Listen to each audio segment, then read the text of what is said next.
तो नमस्कार, मैं लव कुश मिश्रा और फिजिक्स मैथ लेक्चरर के इस वीडियो में आप सभी का स्वागत है। तो आज के इस वीडियो में हम लोग क्लास 12 फिजिक्स चैप्टर 3 में किरचॉफ का नियम एग्ज़ाम के दृष्टिकोण से बहुत ही इम्पॉर्टेंट है।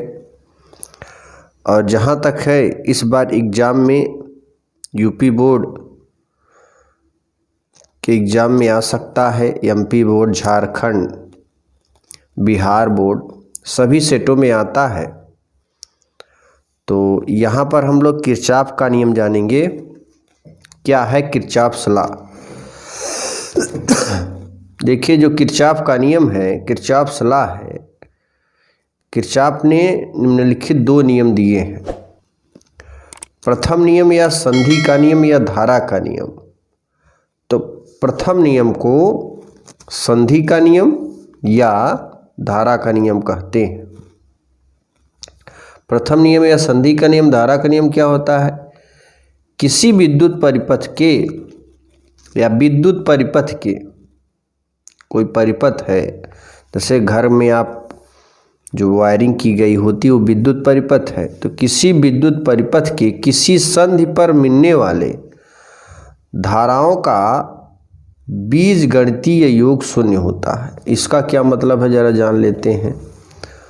तो देखिए मेरे प्यारे बच्चों, जैसे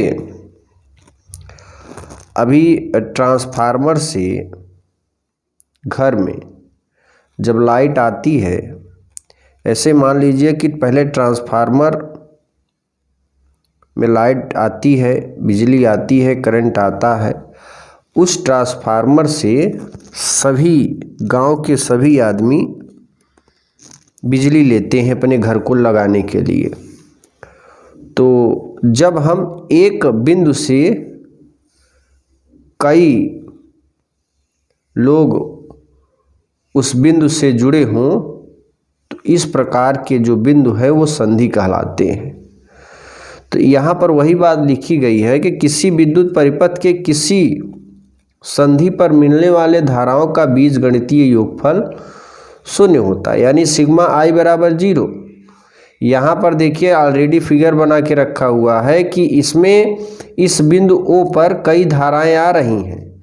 आने वाली धाराओं का चिन्ह धनात्मक होता है, जाने वाली धाराओं का चिन्ह ऋणात्मक होता है। इस चीज को याद रखिएगा। क्योंकि जो धारा आ रही है वो धन में है और जो जा रही है घट रही है, इसलिए ऋण में कर देते हैं। तो यहाँ पर ये जो धारा आ रही है, ये I1 है, ये I2 है, ये I3 है, ठीक है। और इसमें से दो धाराएं जा रही हैं, I4 और I5। तो अब यहाँ पे हम कह सकते हैं कि प्रयुक्त चित्र में I1, I2 एवं I3 धाराएं संधि O की ओर आ रही हैं, जबकि I4 एवं I5 धाराएं संधि से दूर जा रही हैं।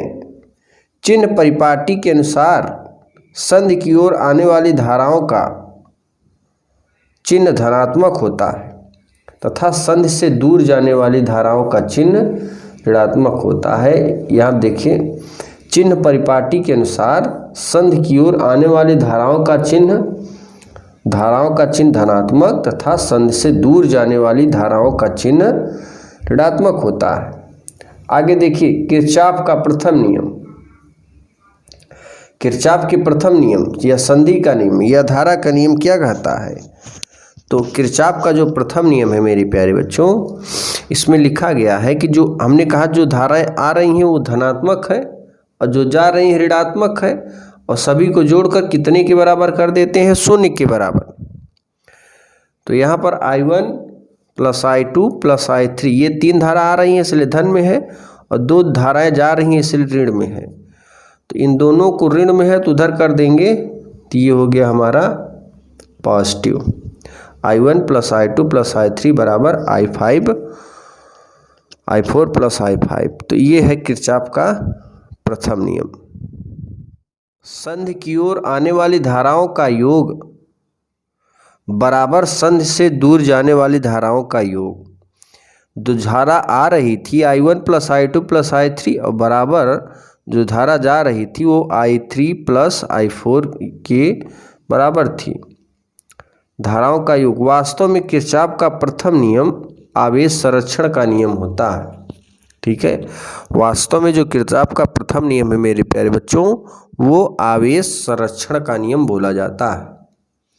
अब आगे देखिए, हम लोग किरचॉफ के द्वितीय नियम को अगर स्पष्ट रूप से देखें तो यहाँ पर लिखा हुआ है कि ये किरचॉफ का द्वितीय नियम या बंद पास का नियम, यह बंद पास का नियम बहुत ही इम्पॉर्टेंट है मेरे प्यारे बच्चों, क्योंकि ये जो बंद पास है ना, इसका प्रयोग आगे कई एप्लीकेशन में होगा, कई जगहों पर होगा, इसलिए यहाँ पर आप इसे अच्छे से समझिएगा।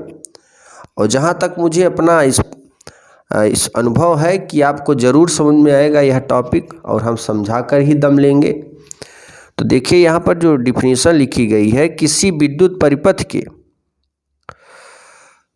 प्रत्येक बंद पास के विभिन्न खंडों में बहने वाली धाराएं तथा उनके संगत प्रतिरोधों के गुणनफलों का बीजगणितीय योग उस बंद पास में लगने वाले विद्युत वाहक बलों के बीजगणितीय योगफलों के बराबर होता है।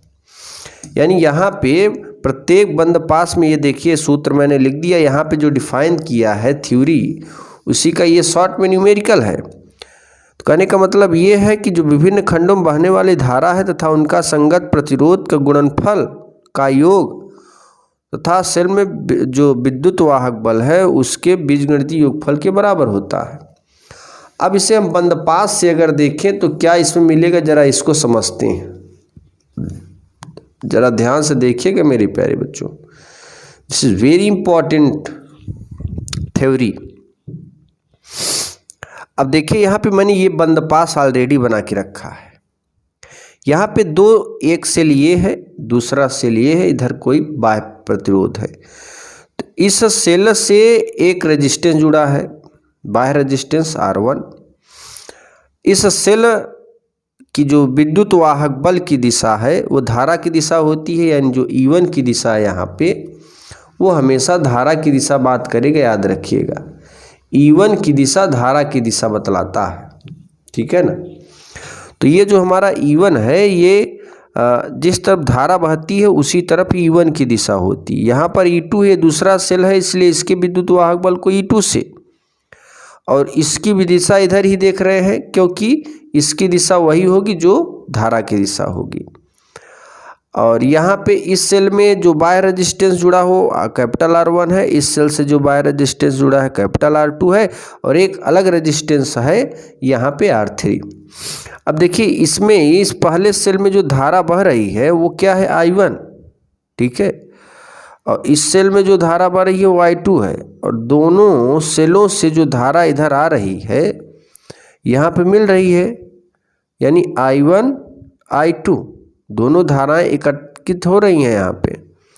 तो जब दोनों धाराएं इधर आएंगी तो इस तार में जो धारा बहेगी, इस तार में बहने वाली धारा I1 है, और इस तार में ये जो धारा आ रही है I2 है, तो दोनों इकट्ठे होंगे तो इस तार में कितनी धारा बह जाएगी, I1 प्लस I2, क्योंकि ये दोनों जुड़कर इसमें बहेंगे। अब देखिए ये पूरा यहाँ से यहाँ तक I1 प्लस I2 धारा बह रही है, क्लियर है ना। अब देखिए मेरे प्यारे बच्चों, ये बंद पास का नियम क्या होता है इसे समझते हैं। देखिए बंद पास जिधर चलेगा, ठीक है, अगर उसके विपरीत धारा का चिन्ह हो गया तो माइनस में कर दीजिएगा। जैसे हम बंद पास ऐसे आ रहे हैं और धारा इस तरीके से जा रही है तो चिन्ह माइनस में कर दीजिए। अगर बंद पास का डायरेक्शन ऐसे है, ठीक है, बंद पास का डायरेक्शन देखो ऐसे है, FEDAF, ठीक है, ऐसे है, और धारा ऐसे बढ़ रही है तो माइनस। अगर दोनों, जैसे देखिए बंद पास FADE, बंद पास ऐसे जा रहा है और धारा भी ऐसे जा रही है, तो हम लोग क्या करते हैं, धन लिखते हैं, I1 या फिर I2 का मान पॉजिटिव होगा।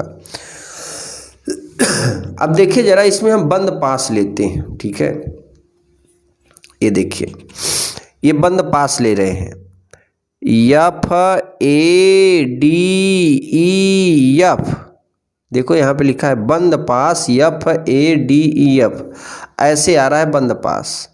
अब जरा देखिए हम जो बंद पास हमारा चल रहा है, क्या इसके विपरीत कोई धारा है? देखो यहाँ से चलोगे तो यहाँ पे ऐसे आई ये धारा आ रही है, जिधर हम आ रहे हैं उधर ही धारा आ रही है, लेकिन जैसे ए से डी की ओर बढ़ रहे हैं धारा ऐसे आ रही है। देखो ये यहाँ पे चिन्ह बना हुआ है, क्योंकि जो धारा बहती है वो धन से ऋण की ओर धन दिशा से चलती है, तो ये भी धन दिशा से चल रही है। लेकिन यहाँ पे तो हमारा रूट सही था बंद पास के अकॉर्डिंग, लेकिन जैसे इधर मुड़ा तो धारा ऐसे बही बंद पास इस तरफ जा रहा है, तो यहाँ पे I2 का चिन्ह माइनस कर दीजिएगा, क्योंकि बंद पास के विपरीत जा रहा है।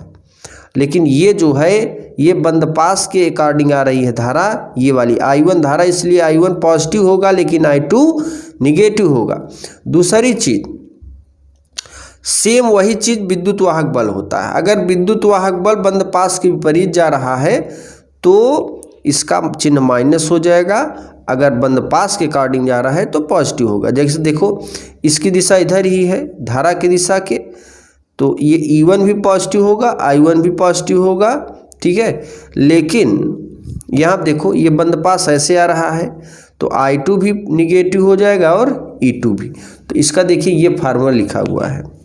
सूत्र तो हमारा ये होता है, देखिए सूत्र हमारा ये होता है यहाँ पे आई आर बराबर ई, वही सूत्र मैंने यहाँ पे अप्लाई किया है। यहाँ देखिए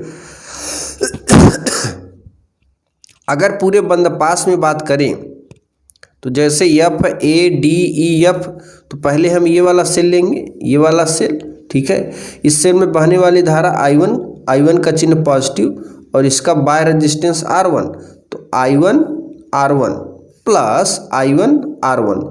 अब इधर आ जाओ, इस सेल में देखो बहने वाली धारा I2 बाय रजिस्टर R2, तो यहाँ पे ये चूंकि बंद पास की विपरीत धारा बनी इसलिए I2 का चिन्ह माइनस हो जाएगा, तो ये हो जाएगा I1 into R2 minus I2 into R2, sorry I1 into R1 minus I2 into R2, ये देखो लिखा हुआ है ये I1 into R1 minus I2 into R2 बराबर E1 का चिन्ह पॉजिटिव है, लेकिन जो यहाँ पे E2 है, E2 निगेटिव कर दिए हैं। देखो यहाँ पे E2 क्या है, निगेटिव। तो इस तरीके से ये समीकरण 1 मिल जाता है, और जो यहाँ पे नीचे लिखा हुआ है अगर इसे सॉल्व करेंगे समीकरण 1 जरूर मिलेगा। तो इस तरीके से ये बंद पास हो जाता है। अगर देखिए अब अगर इसी में दूसरा बंद पास ले लें, ये वाला ABCDA,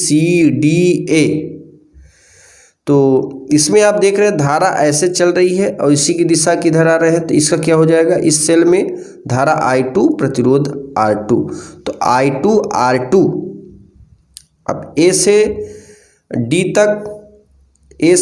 तक धारा क्या है, I1 प्लस R2 और प्रतिरोध R3, तो इसका क्या बनेगा, I2 R2 plus I1 plus I2 into R3 बराबर सेल में विद्युत वाहक बल क्या है, E2 है। तो इस तरीके से हम लिख सकते हैं।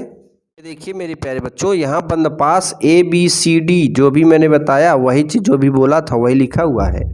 I2 R2 plus I1 plus I2 R3 बराबर E2। तो इस तरीके से समीकरण 2 मिल जाता है, और कोई भी बंद पास हो आप ऐसे ही बना सकते हैं जिसके अकॉर्डिंग न्यूमेरिकल लगेगी। कुछ पॉइंट यहाँ पर लिखे हैं। जब सेल के, यानी मैंने जो अभी बताया कि जब बंद पास की विपरीत दिशा में धारा की दिशा होगी तो धारा का चिन्ह ऋणात्मक होगा, तो वही लिखा है जब सेल के भीतर निर्धारित दिशा के अनुसार निगेटिव सिरे से पॉजिटिव सिरे की ओर प्रवेश करता है तब विद्युत वाहक बल का चिन्ह धनात्मक होता है, किंतु धन सिरे से ऋण सिरों की ओर प्रवेश करने पर विद्युत वाहक बल का चिन्ह। इसका कहने का मतलब ये है कि अगर हम धन से ऋण की ओर जाएंगे तो निगेटिव होगा और ऋण से धन की ओर पॉजिटिव। इस तरीके से ये सिस्टम बना हुआ है जो कि हम ऑलरेडी समझ सकते हैं।